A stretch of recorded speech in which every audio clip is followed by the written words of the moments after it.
should give us the high sign. There it is. Okay, it is officially May 9th, and this is the Market Structure Edge live demo and discussion. Thank you for being here. And I'm Tim Quast, and you're stuck with me today. The smart people are off doing other things, so here I am. And I've got a number of things to talk about, one of which is, I mentioned it in the Market Desk note today, and Henry and Brian and I are sharing those things. It's not just I've got a lot to do, but they're good at it. They've offered good perspectives, and we learn things. We don't know everything about this. We learn new things all the time too. But I think it's helpful to have all of us weighing in. It gives you some variety. Okay, so here's what I want to talk about. I'm going to share my desktop here. Bear with me. Where is it? Here it is. Okay. And I will come around to the platform, but I do want to do this. So if you will have to get these notes. If you don't receive them, they come as, they come if you're a subscriber. If you trial, you can get them for a period of time. If you attend an Interactive Brokers webinar, you will get them for a period of time as part of that process. But we do these things daily. So here's what I wanted to point out. And I realize this is not very large on my screen. So I want to talk a little bit about the data so that you have some expectation of what you will encounter. I'll say again, there's no perfect approach. There's no magic bullet, and past performance is no guarantee of future outcomes. But there are facts about the way that the market works, and I like to, I go back to the things that we have pointed out, what we call the 1, 2, 3 rule. That the benchmark for 88% of market cap, the S&P 500, call it SPY, tends to have volatility intraday, whatever you want, average true range, if you prefer that term. We take a 5-day rolling average of the high, the intraday high and low prices. That's how we like to think about it. And that averages in SPY less than 1%. The stocks comprising the S&P 500 average a little over 2%. That's why arbitrageurs love to trade ETFs versus a basket, long and short. Statistical arbitrage, index arbitrage. It's very profitable because of that volatility movement. And then momentum stocks tend to move 3% intraday. So you put those three things together and you basically have the volatility picture of the market. And we just want to take 1 or 2%. And why those? Because they're encompassed by those movements. Some machine may take more risk than we're willing to, and that's perfectly fine. But if we can do that and we know what the supply-demand balance in the market is, its central tendency, it's a very effective way to produce returns. So we took a year's worth of slightly more, and it just happened. I told young Nate, the mathematician, here are the parameters, run these data. And we spit them out, and we tested we found some issues in the data. We took that stuff out, and here's what we came to: that if you looked at the momentum portfolio, so the market either has momentum or low volatility. Why? Because money buys catalysts, momentum, and characteristics. The absence of volatility. BlackRock, Vanguard, and State Street don't need momentum. They want beta. They want the performance of the market. They want low volatility. So those are the two things we focus on. That's how the market functions. So here's what we found. In this period, we found there were a total of 7, and I think I need to let somebody in, don't I? The problem with being by myself here is it's challenging to do this. I don't have a backup who's letting folks in, so let me do this. All right, there we go. And am I missing a question? Okay, Steve, let me come to you, and Joe. Okay, I'll come to those questions in just a moment. So there were a total of, in the momentum portfolio over that period of time, there were call it 1,720 components. Many times those are going to be the same, but that's how many total components there were. And if there are, call it 2, we were a little bit more than the year, so there tends to be 255 trading days in a year. So about 265 in this data set. So you can know that the momentum portfolio averages about 7. Not very many, but you don't need many. You don't need 100 things to trade. We found going through this too, by the way, did you have a higher probability of a return owning 1 or 2 stocks than say 14? No. In fact, statistically, owning 14 as opposed to 2 reduced the overall return. So you don't need more of them to produce a return. You need a high probability that they will produce a return. And so we then found that 955 of those, that was surprising to me. So 55% of the total choices, that's an average of about 4 a day, gave us the entry range. That is, if you're using the platform and you go over here to the daily trading ideas and you see, I like to sort by entry low at times, because stocks that trade between roughly 20 and 50, sweet spot of the market under the rules. Do I like that? No, because there's a lot of arbitrage, but there's also a lot better chance of keeping your gains because the spreads are very narrow. So I'm just pointing that out. But here's what we mean. So if you were to take, Lee Automotive, here's the entry range. What is the probability that it touches 2648? Well, interestingly, statistically, 55% of the time it will. I put in an order for Sarepta today, and it didn't fill, and I'm not going to chase it, but it still produced that return. I'll show you that in just a second. So here it is. So 3/4 of the time in the trailing 90 days, you can produce a 2% return. That's what it means. And I put a limit order, call it around 129. It went down to 129.61. Am I going to chase it? No, but it just tells you could put it right in the middle between those, and you're probably going to get filled. And then what is the probability you can produce a 2% return on that? Well, statistically, very high, 75%. But it's really actually better than that if you're buying more than one. So going back to these data, what we found is that 68% of the entries gave us a 2% return, 32% of them a 1% loss. Because what you do is you put in a 2, and I'll talk about limits and stops, and you longtime folks know I loathe them because I know there are liquidity-seeking algorithms. I was talking to one of them today. One of my meetings today was with a guy at what's called BestX Research. He came out of ITG. He spent a lot of time at ITG, which pioneered, the use of multiple algorithms.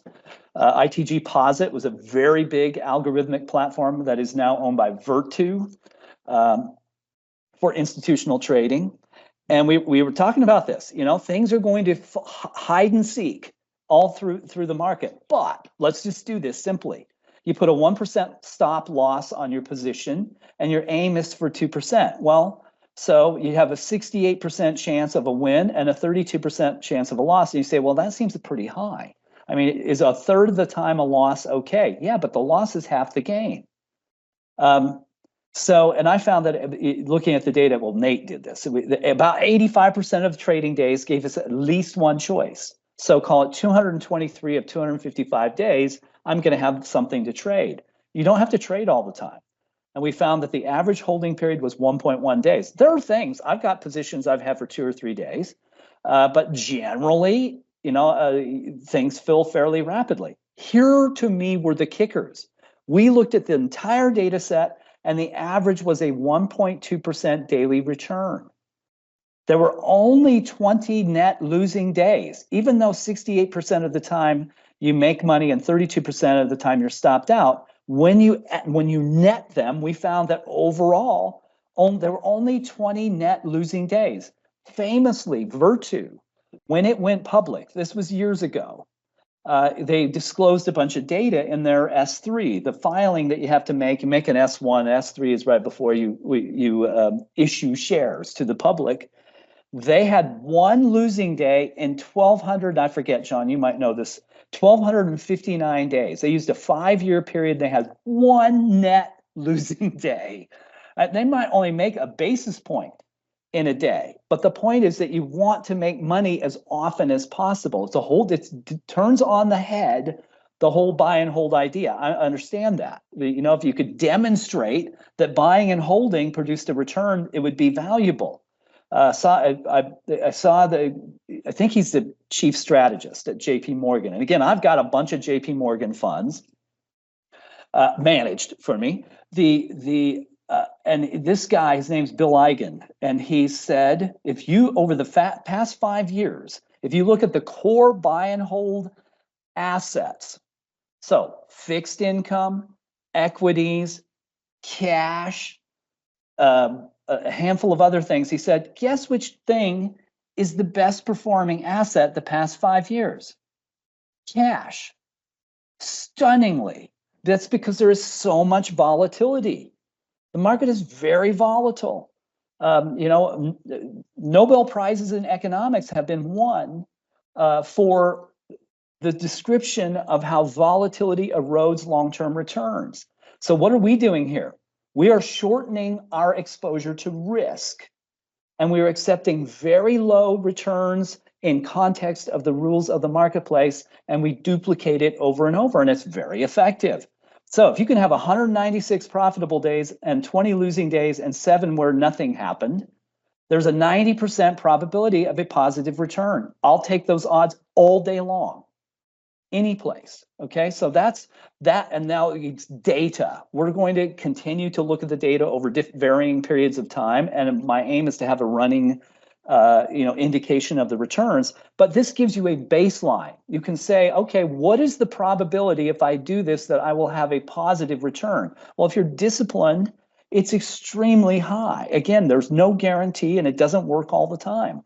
I got stopped out of a couple of positions yesterday, but then the ones that I filled offset. It was basically a net zero day for me, but it's an illustration of how the math outweighs the expectations. And then Nate bought WDC and he made his 2%. I got stopped out of it and he made 2%. So, you know, again, it does work. Now, back to the stops and limits that you guys know I'm not a fan of those because I know that people will search for them. However, when we know that the supply demand balance has a bias, a particular direction, it protects us from that risk. We've already, if we're taking the entry range, we've already sort of risk adjusted our return by saying it's down about half the volatility, or so it's some part of it in a stock that has momentum and an upward bias in a market that is supporting those. Okay, well, you can put your, here's what you do is you just put a limit order in pre-market in that range and just set it and forget it. If it fills, great, you've got a position. If it doesn't, you'll find something else. If I go out here and look at, here's Sarepta. So it's been a very nice stock to trade. So if you just set your price, so it's way up here, and you set your limit in there, knowing there's a high probability that it's going to come to you, and it did. It came down to within that entry range. Let's go look at that. Here's the entry range, 128.54 to 135. That's a pretty wide spread, but statistically that works. Again, we're after what, $2.50. That's a 2% return in this stock. So here you go. You get filled in here. Now where are you? Well, you've made your 2%, and you don't have to do anything. You don't have to sit and watch it or look for patterns or plot things. You just know that statistically there's a 68% probability in the entire data set of producing a 2% return. There's a 75% probability here, and overall a 90% probability. Again, it doesn't work every time. Be very careful during earnings. Always check the calendar. I do that before I buy anything. I just go do this. It's very simple. You can do it any place. My interactive brokers will tell me this too. But I can go look at the company earnings calendar and just put a ticker in, make sure you're not caught out. You check to see where are they reporting. So they've reported already. So they don't report again until July. So I know I'm not at risk there. And it's very simple. A quick question, Tim. Please, Barry. Yeah. Are you, when Nate's doing the the math on all this, does he have any options of putting in filters like, earnings being reported, end of month, or options expiration on any that are optionable? I was wondering if you start adding Yeah. filters like that, does that improve the statistics even better? I'm sure it would. It's from a business standpoint, do we incorporate the data and the program? I'm very careful of those things. Like, do we Yeah. build that? Yes, we could build that, but Because against what I just did, that's why we haven't done it. Sure, we could. because you're Yeah. manually doing it essentially by Yeah. looking and making that a step in your before you enter a position. You're doing it manually. I was just wondering. I know down the road on Edge 3.0 or whatever it's going to be, that might be kind of a nice thing to incorporate. Agreed. Even if you just flagged it, Yeah. even if it's Yeah. in there, but you say it's flagged, Yep. because some of those things do great. Like I sold Teva, and I thought, should I keep a little piece of it? I've been burned by holding things through earnings, and I don't like that. So I Yeah. didn't do it, but I looked at the data and went, well, it's probably going to rise, and sure enough, it did. NRG, another one. That was in the momentum portfolio. I looked at it and thought, well, I mean, statistically, looking at that data, the stock's probably going to rise, but I don't like to take that risk. So could keep them there, but put a flag on it. That's a good idea, Barry. Yeah. I think you're If right. you flag it, that might even be better because then everybody can make up their own mind of what risk type of person they are. They can Right. say, hey, I'll go with it. If it's the end of the month, I'm still good in, and we'll go in. So yeah. Yep. Yeah. Tim, Yes. Please, Steve, go ahead. on these statistics that you're showing, are you going all the way down? How far are you going down on your probability? Because I've run it at 100% and I've run it at 80 to 100%. Yep. And I found and did some at 70, and I found my sweet spot right around 80. So has Matt done this at all to find what, through back testing, where the sweet spot where you cut off at is? We have not. It's just essential. We used everything. If you made the cut to be in the momentum portfolio, there's the bottom of the barrel at 60%. We used everything. So in this study, we said if it's in the portfolio, we're going to use it. But we did set the entry low as the entry point. And I want next to say, well, what if it's in the range? That's more complicated from a programming standpoint. Nate's using Python, to do this stuff. But that's the next thing we'll look at. And to me, as I mentioned before, if you have a 51% probability, you have an edge. So everything we run is going to be better than that. Let's see. Okay, let me. I don't want to beat this dead horse to death. So that's really it. Are there on that particular thing? I'm going to stop sharing for a moment. So if there are questions, I can answer those, and then I'll come back to the last couple of things. Barry Norton, you look like you've got words of wisdom. Like you were going to say something. No, I wasn't. I was actually going to put my hand up and ask a question at the end about the platform. Do you want to ask it? Go ahead. Is there, so the way Brian takes a portfolio and dumps it into Yahoo and monitors it that way? It would be nice if we could do the inverse and not have to input symbols one by one. It would. So tell me what you're thinking. So, like, for instance, I get various services that tell me about earnings and different things, and I can get the tickers with spaces, but I still have to enter them one by one to create a portfolio, as opposed to just being able to copy them and drop them in. And it wouldn't be so bad if I drop them in and have to put a comma in between them. That'd be fine. Yep. But a way that you could, rapid dump in a bunch of stickers to create a portfolio. It's very easy to do. And if you ever want to do that, send me a note and we can, at worst case, we can do it manual. Nate can do it for you, but you're right. It would be very easy to put that button on there, making that possible. So I will, in fact, it's probably on the development docket, but I will make note. Hey guys, hey Barry, Yeah. this is Martin. When I dumped it in the Excel sheet, I had a column, put a comma in there all the way across, and then cut and paste and dump it into Yahoo. Oh, okay. Does that And make that works. sense? Into Yeah, that Yahoo, works. that'll work. Okay. Yeah, Okay. yeah. Because Martin, nice to see Yahoo you. needs a comma, right? Yes. So in the Excel sheet, you just add a column next to the ticker. Oh, okay. Put I a gotcha. comma, copy the comma all the way down, cut and paste, and dump it into Yahoo. There you go. Clever. Yeah. Okay, cool. Thank Okay, you. yeah, exactly. John, Always you're a right. CSV workaround. upload. Yeah, exactly. Yep. Yeah. Until you guys come up with something. Yeah, and Sanjay, I don't disagree. There's real merit to it. It's just, for a businessman like me, it's always the cost of doing something that already exists and making it easier versus not doing it. Right? That's what it comes down to. So, but you guys are right. I'm not disagreeing with you. Let's see, Pam. Right, it's right. No, it's. Would I prefer that buy and hold works? Well, yeah, I would, but it's, I know the mechanics of the market and what is occurring in it, and it's no surprise to me that it's become very, very difficult to produce returns buying and holding.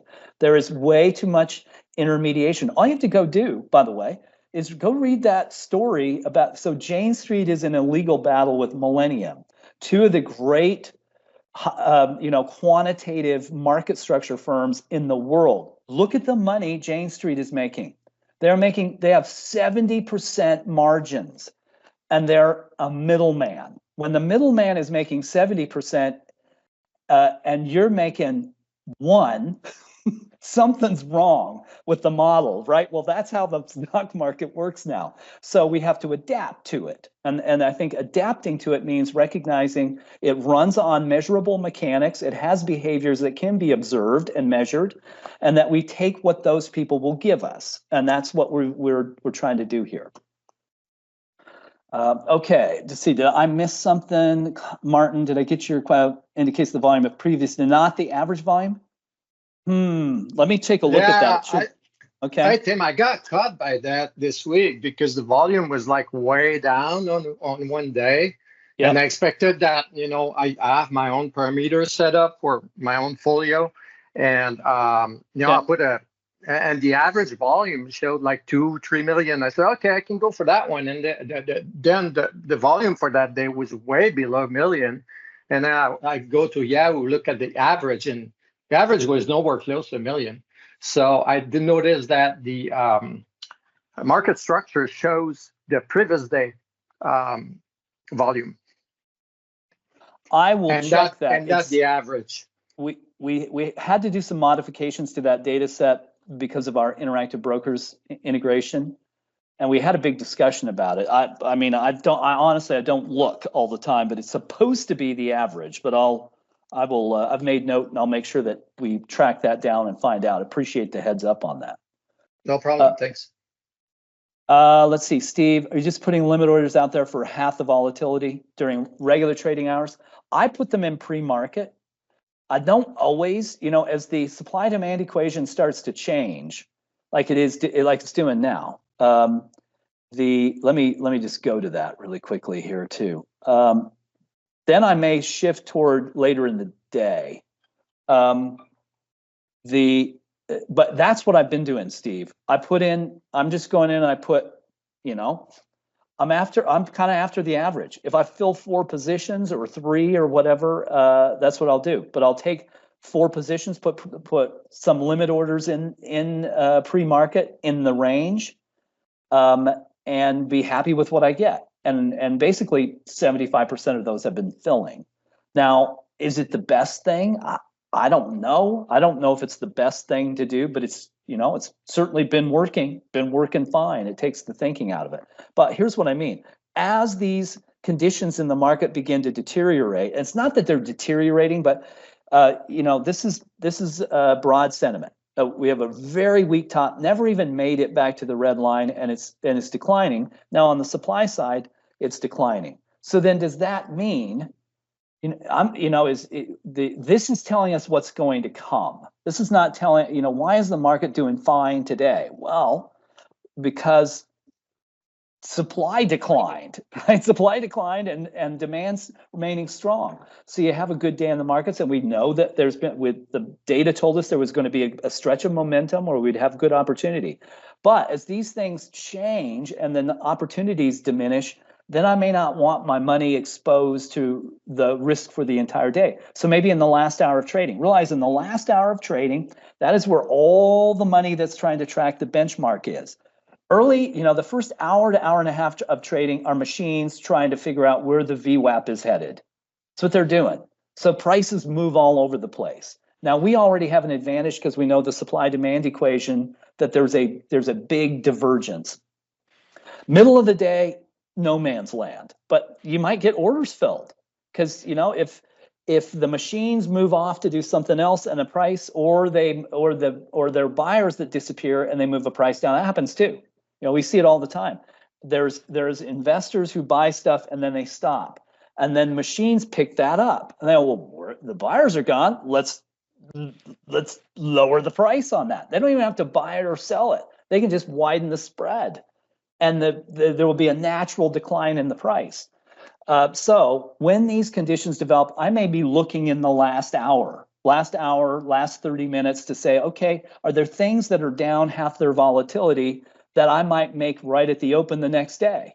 Because if the conditions are still pretty good, I might do that. I tend to do one of those two things, Steve. And if you know something better, I'm very open. It's not like, again, I don't know everything. I know a lot about market structure, but I don't know, what's the perfect thing to do. So, comments, thoughts on that? Okay, then the only thing I have left is making sure here that I covered what I wanted to cover is what's ahead. If you think about what risk develops, there's some economic data that's coming next week. I always, we really emphasize, look at the broad sentiment. What's the supply-demand balance in the market? The fact that demand and supply are both falling, and this is falling more rapidly, it's part of the reason why the market's doing fine. But we might get a really bad day coming. It could happen. And you get why? Because the demand, weak tops precede drops. It's not an absolute, and it isn't always right, but it tends to be right. So you could have a really good day and then people get caught out. So I'm aware now that these are not the best, not the conditions we had a number of days ago. The number of components in the portfolios, I'm just looking here, 11 and 17. We're shifting away from momentum and back toward low volatility. That's telling us what big institutional investors are doing. They don't want volatility. Earnings create all kinds of volatility. Volatility causes tracking errors. So then what are BlackRock, Vanguard, and State Street going to do? Well, they can't have all those tracking errors. They get in trouble. So they shift to things that have less volatility, which may be an opportunity for us, right? They're going to look for things that have less than the volatility of the market, which is 2%. And that will bring them back into alignment with the broad measures and keep them from getting in trouble. It's another feature of how the market works. So I know those things are happening, and it may mean that our opportunity to trade momentum diminishes. And then you have to just adjust your expectation a little narrower. But if you can make a little bit all the time, it sure beats the alternative. I would also point this out really quickly. That if you haven't seen this, out here we track the expirations calendar. So there are two things here to know. There's, expirations are divided into 2 weeks this coming week. That's an MSCI rebalances kind of sneak quietly in. It's kind of a big deal. That's next week. Then you got options expiration split into 2 weeks, and somewhere in here we start the Russell rebalances too. Those pegged, I want to say it was like the 6th of May. Wherever the market cap was on the 6th of May is how everything's going to be ranked from 1 to 3,000, and then they're going to work their way through rebalancing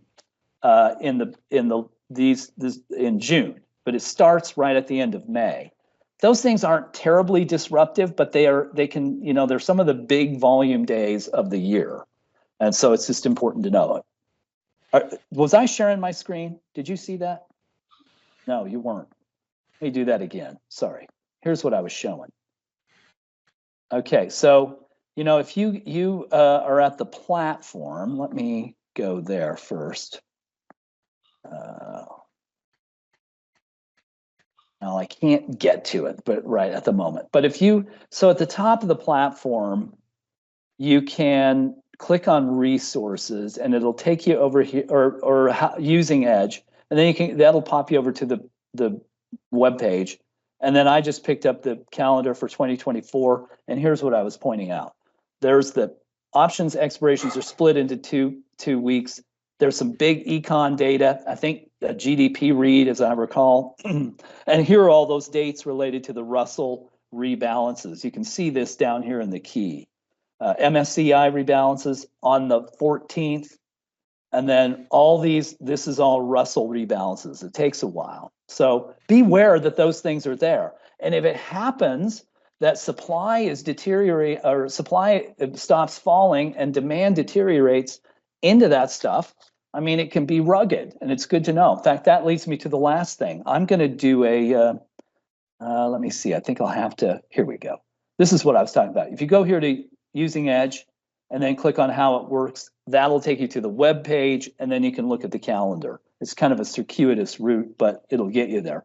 I have another IBKR webinar on Monday, live from Austin, just outside of Austin, which is a great song by Lucas Nelson, son of Willie. And so I'm going to do it from there, but it's going short the market using broad sentiment. And I'm going to explain how to use, look, it's challenging, but when you have it right, it can be a great way to boost your portfolio's performance with very limited risk using leveraged ETFs. Very risky, as this disclosure says, shorting stuff, very risky, but you want the odds in your favor. If you're going to do something, stack as many odds in your favor as you can. And this is a way to do it. And I'll cover that on Monday, I think at noon Eastern time. Okay, I think that is good enough for today. Did I miss anything important? Tim, what do you think about the, on the day-to-day stuff I track on my SPY portfolio, yep. Turn from 6 now, turning back up already. Like that's the smallest time frame I've ever seen when we've gone from that to that. What doesn't worry me, but doesn't bode well either, right? I fully believe there's going to be another shoe. But is there some time between it? Yeah, it could well be. I mean, it's money is clearly back in equities. There maybe allocations have increased and it shows up that way. When it stops, though, that's when I get concerned. Maybe I'll do this as part of the answer, and then I'll let you guys go. But going back out here to where is it? If you look up SPY and you look at what has happened, we talked about this before, so apologies for the redundancy. But if you go back and look at, I'm going to go 3 years, whenever there is a period of weakness, and all we've had is this, right? There was this little tiny divot. If you look historically, is there ever just one? Well, not in the entire data set, there isn't. Now, maybe there will be this time. Maybe this will be the exception to the rule. But what tends to happen is that another shoe drops. Even here, we had 2. And this was not the bottom. This was.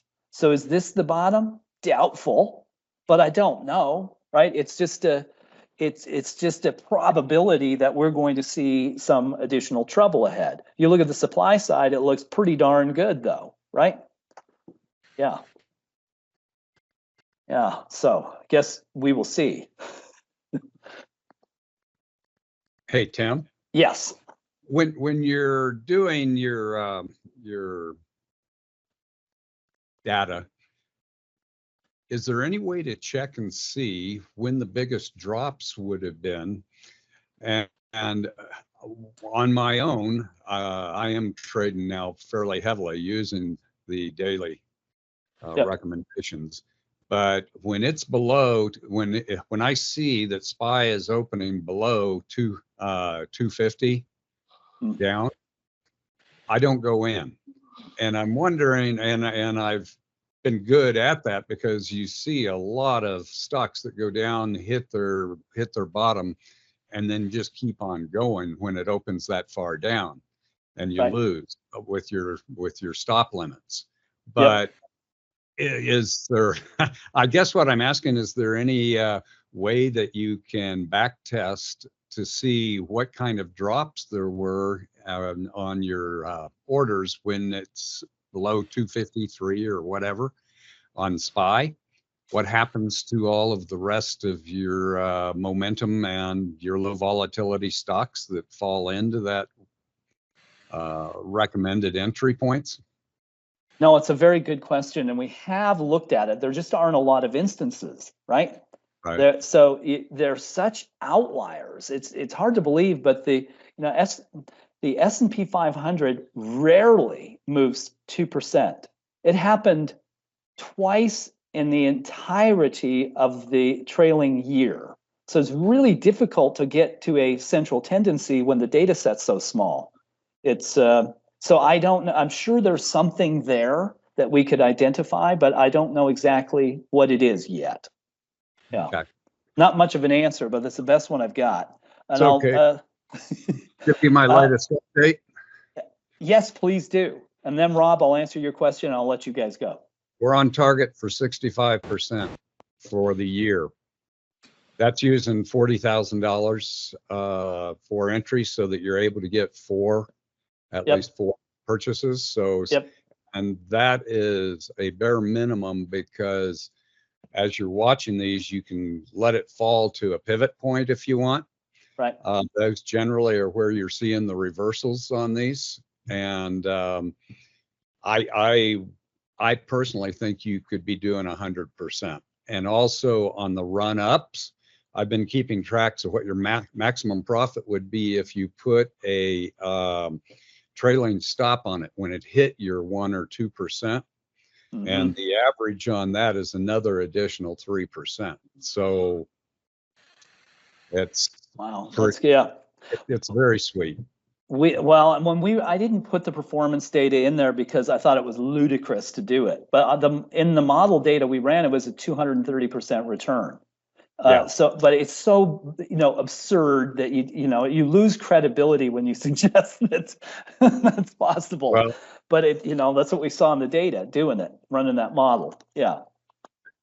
I'm only doing 80 to 100%, so I'm not. That's more reasonable. I'm not doing the 50 to the 100% probabilities. Only 80 to 100. So. But Millennium did that. Millennium produced about an 80% return for 20 years, and what they did. They're market structure traders. They're math guys. That's who they are. Jim Simons is a math PhD. And he ran, and he said they didn't have success until they shortened their time frames. That was the turning point for them. So is there merit to it? Well, yeah, there is, certainly. Rob, you said, do you see the upcoming 1 day T+1? Yeah. Settlement change affecting, I don't know the answer to that. I've had a lot of discussions with people in the industry about it. I think that the industry isn't appreciating the reliance on short volume. I know the team as I've mentioned before, not to name drop, but look, we're data buyers. So I know the folks at the DTC, the Depository Trust and Clearing Corp. They're essentially the utility that handles over 90% of clearing. And I know the data team very well, and they put out a paper, and the folks at the exchanges, and the market is very, very dependent on supply. You're correct, Rob, and I'm not sure. I think we could see soaring fails to deliver. I don't know, but ETFs are an issue. ETFs have the bulk of fails to deliver. That is, you bought something and then you don't get what you bought because it isn't there. So I don't know. We're all waiting to see. It's supposed to take effect May 24th. So we'll see. Okay, I kept you a little bit long. Sorry about that, but these are enjoyable to me. I appreciate seeing you guys, and thanks for contributing. And I don't know for sure. I should be here next week, but Brian will be back and Henry will be back for sure. So we will see you next week. Thank you very much.